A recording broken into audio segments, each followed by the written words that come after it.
दोस्तों, मैं लोचन यादव आपके अपने YouTube चैनल लोचन यादव ऑफिशियल पे आपका स्वागत करता हूं। आज हम एक महत्वपूर्ण विषय के बारे में बात करेंगे, क्योंकि अगर आपने लोन लिया है, आप लोन धारक हैं या फिर लोन डिफॉल्टर हैं, तो आप लोग सेटलमेंट, एक वर्ड होता है सेटलमेंट। क्या है सेटलमेंट? आज हम सेटलमेंट के पूरे विश्लेषण के बारे में बात करेंगे कि आपके ना जो सेटलमेंट हो रहा है वो सही है कि नहीं है, आपका सेटलमेंट फेक है कि आपके साथ कोई फ्रॉड हो रहा है। यानी पूरा संपूर्ण विश्लेषण वीडियो में बने रहिए, वीडियो को स्किप तो आज बिल्कुल ही ना करिएगा, क्योंकि आपको आज मैं बहुत ही महत्वपूर्ण विषय पे बात करूंगा कि लोन सेटलमेंट क्या है, लोन सेटलमेंट की प्रक्रिया क्या है, और जो लोन सेटलमेंट हो रहा है वह आपका जेन्युइन है कि फेक है, कि आपके साथ किसी ने फ्रॉड हो गया। इन सब के बारे में हम विस्तार से बताएंगे, बस वीडियो में बने रहिएगा। वीडियो अच्छा लगे तो वीडियो को लाइक शेयर सब्सक्राइब जरूर करिएगा। देखिए, स्टार्ट करते हैं, ज़्यादा समय ना लेते हुए डायरेक्ट टॉपिक पे आते हैं। देखिए, आपने लोन लिया, आप किसी भी कारणवश लोन की EMI नहीं भर पा रहे, आपका लोन डिफॉल्ट हो जा रहा है, 92 डेज हो गए, अब यानी 92 डेज हो गए, होम रिकवरी सब तेज हो गई और आपका लोन के पैसे ही नहीं है आपके पास EMI भरने के लिए, रिकवरी वाले अलग परेशान कर रहे हैं। तो ऐसी स्थिति में क्या करना चाहिए? सेटलमेंट, आप लोग सोचते हैं कि तुरंत सेटलमेंट हो जाए, तो सेटलमेंट एक दिन में नहीं होता है, लेकिन सेटलमेंट एक दिन जरूर होता है। सेटलमेंट की एक प्रक्रिया है, यानी बैंक को जब लगेगा कि आपकी प्रॉब्लम जेन्युइन है, बैंक अपने सारे हथकंडे लीगल नोटिस दे करके सब कुछ करके हार जाएगा, तब वो आपको सेटलमेंट की बात करता है। यहाँ आप लोग सोचते हैं कि सेटलमेंट हम लोग करेंगे, सेटलमेंट अपना अधिकार समझते हैं, तो सेटलमेंट आपका अधिकार नहीं है। आप बैंक को सेटलमेंट के लिए नहीं कह सकते हैं, यह बैंक आपको सेटलमेंट ऑफर करेगी कि सेटलमेंट, जब बैंक को लगेगा कि हाँ मैंने अपनी सारी प्रक्रियाएं कर ली, इसका जवाब आ गया, सब कुछ हो गया, यह नहीं देने लायक है, तो बैंक आपको सेटलमेंट ऑफर कर सकती हैं। तो अगर सेटलमेंट हो रहा है तो उसके बारे में भी तो जानिए कि सही हो रहा है कि गलत हो रहा है। आप लोग क्या करते हैं, रिकवरी वाले आ गए, परेशान करने लगे, आप लोग उनसे सर मेरा सेटलमेंट करवा दीजिए, मुझे इससे छुट्टी दिला दीजिए, मुक्ति दिला दीजिए कर्ज से, ऐसे करने लगेंगे। वो भी जान जाएगा कि इसको तो कुछ मालूम ही नहीं है, इसको तो कुछ मालूम ही नहीं है। आप लोग सेटलमेंट के लिए अगर रिकवरी एजेंट्स के थ्रू जा रहे हैं, अगर आपका सेटलमेंट रिकवरी एजेंट करा रहा है, तब तो सेटलमेंट ऑफर की तरफ आप लोग भागने लगते हैं कि आप लोग रिकवरी एजेंट्स के माध्यम से सेटलमेंट करवाने को सोचते हैं। तो मैं आपको बता दूं, सेटलमेंट दो तरह से होते हैं। या तो सेटलमेंट का ऑफर आपको अगर रिकवरी एजेंट्स दे रहा है कि मैं आपको 20 से 25% पैसे दे दीजिए, मैं सेटलमेंट करवा दूंगा, तो आपको सावधान हो जाना है।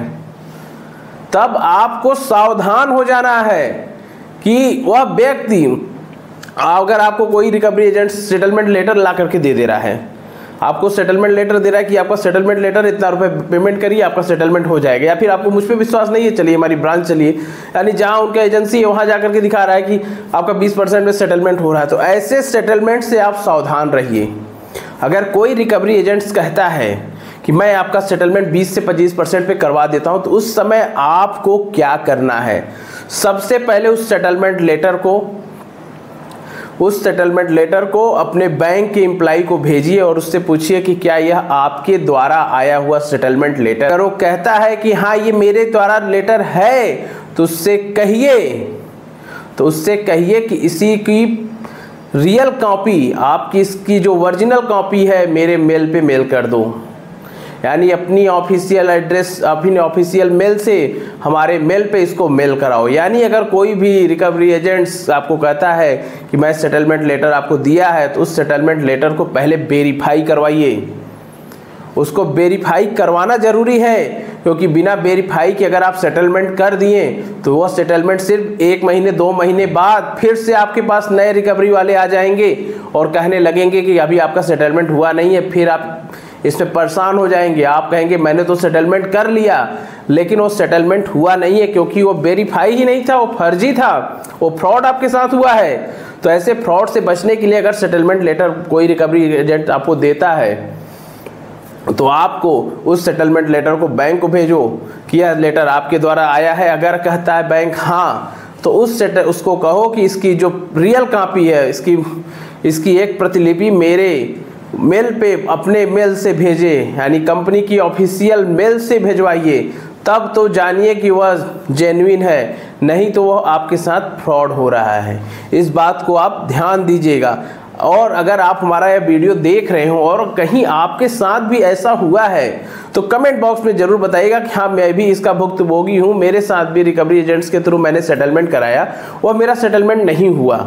और दूसरी जो बात होती है बैंक के थ्रू, अगर आपको कोई बैंक का एम्प्लॉय फ़ोन करता है कि मैं आपका सेटलमेंट करवा दूंगा, आप इसकी परेशानी इतनी है, मैं आपको सेटलमेंट लेटर भेज रहा हूं, आप सेटलमेंट कर दीजिए। तो सेटलमेंट लेटर अगर कोई बैंक का एम्प्लॉय भेजता है तो उसे कहिए कि आप अपनी ऑफिशियल मेल से भेजिए, पहली बात। और आपको पेमेंट जो है अपने लोन अकाउंट में ही करना है, किसी अन्य व्यक्ति के अकाउंट में करना है या फिर कहीं और नहीं करना है, उसी लोन अकाउंट में ही करना है। और जब भी आप पेमेंट कर दीजिए तो उसकी पेमेंट आप किसी भी थ्रू करिए, जिस भी ऑनलाइन मोड के थ्रू आप पेमेंट कर रहे हैं उसका स्क्रीनशॉट, उसकी रिसीविंग की डेट, सब कुछ बैंक को मेल कर दीजिए कि मैंने इस तारीख को आपका लोन का सेटलमेंट लेटर ये था, उसके बिहाफ पे मैंने इसको लेटर मैंने पेमेंट कर दिया, उसका सारा रिकॉर्ड आप उसको भेज दीजिए। उसके बाद आता है सेटलमेंट हो गया, आपकी निगाह में सेटलमेंट हो गया, लेकिन जब तक एनओसी नहीं तब तक सेटलमेंट नहीं। यानी जब आपके पास एनओसी या क्लोजर हो जाएगा, लोन क्लोजर होगा, तभी आपका लोन सेटल्ड माना जाएगा। अगर आपको लगता है कि मैंने बैंक को मेल कर दिया, बैंक की रजिस्टर्ड मेल से आया था, आपने उसका डोमेन देखा कि हाँ बैंक का ही डोमेन है, आपने उसका मेल आया, आपने पेमेंट भी कर दिया और आपने यहीं एनओसी लेना भूल गए, एनओसी लेना भूल गए, तब क्या होगा? तो आपका जब तक एनओसी नहीं मिलेगा तब तक आपके लोन को 100% सेटल्ड नहीं माना जाएगा। कभी भी यह मुद्दा उठ सकता है, इसीलिए एनओसी आपको लेना यह आपका अधिकार है, लोन क्लोजर लेना यह आपका अधिकार है। अगर आप लोन का सेटलमेंट कराते हैं तो आपको एनओसी और लोन क्लोजर जो भी बैंक देता है उसको लेना आपका अधिकार है, आपको उसको लेना ही लेना है। अगर आप नहीं लेते हैं तो समझिए कि भविष्य में आपको बैंक के द्वारा कभी परेशान किया जा सकता है। एनओसी मिलने का मतलब कि आज से बैंक और आपके बीच ये जो लोन का संबंध था वह समाप्त हो गया है। इसके लिए कभी कोई ना फोन आएगा, ना ही कोई रिकवरी वाला आएगा, ना ही कोई परेशान करेगा। इसलिए अगर आप लोन का सेटलमेंट कराते हैं तो एनओसी लेना मस्ट है। मैंने जो आज पूरा वीडियो बनाया क्योंकि मैं देखता हूं कि बहुत सारे फ्रॉड हो रहे हैं, सेटलमेंट के नाम पे लोग सेटलमेंट कर ले रहे हैं रिकवरी एजेंट्स के बिलीफ पे। पता चलता है कि सेटलमेंट तो हो गया, उसके बाद 2 महीने बाद फिर से सेटलमेंट लेटर की बात चल रही है, फिर से रिकवरी के फ़ोन आने लगे, कॉल आने लगे, परेशान हो गए। तो इस फ्रॉड से बचिए। अगर ऐसा होता है तो आपको जो लेटर आ रहा है उसको पहले वेरीफाई करवाएंगे आप। वेरीफाई का मतलब आप बैंक को भेज के वेरीफाई कराइए उसके, और अगर बैंक वाला कहता है हाँ मैंने दिया हूँ तो उसको कहिए कि हाँ इसकी जो प्रतिलिपि है उसको मेरे मेल पे अपने ऑफिशियल मेल से भेजिए। अगर ऐसा करता है तब तो जेन्युइन है, नहीं तो आपका सेटलमेंट जेन्युइन नहीं है। इस बात को आप ध्यान दीजिएगा। और सेटलमेंट में जल्दीबाजी नहीं कि रिकवरी एजेंट्स कह रहा है कि नहीं आज ही का डेट है तुरंत करो, नहीं तो फिर सेटलमेंट छूट जाएगा। तो कहो कि अगर पहले मैं वेरीफाई करवाऊंगा उसके बाद ही सेटलमेंट करूंगा। ऐसा नहीं कि सेटलमेंट नहीं आज ही करना है, अरे मैं पहले वेरीफाई तो करवा लूँ, मुझे समय तो दो। आप बैंक से बात करिए या फिर उसको मेल करवाइए बैंक से, या फिर उसी रिकवरी एजेंट्स को कहिए कि इसे कंपनी के मेल से भेजवाओ, तब मैं मानूंगा। इन सब चीज़ों को आपको ध्यान देना है। फिर आप जैसे ही आपका पेमेंट होता है, वन टाइम पेमेंट्स करा रहे हैं, वन टाइम में सेटलमेंट करा रहे हैं, उसके बाद आप उसकी प्रतिलिपि, उसकी जो भी रिकॉर्ड है बैंक को मेल कर दीजिए। और उसके बाद एनओसी लेना ना भूलें।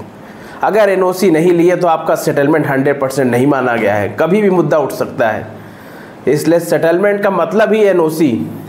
एनओसी मिला तो सेटलमेंट हुआ, नहीं मिला तो सेटलमेंट 100% नहीं हुआ। कभी भी मुद्दा उठेगा तो आप उसके लिए जिम्मेदार होंगे। इन्हीं के साथ हम आज का वीडियो समाप्त करते हैं। जय हिंद, जय भारत।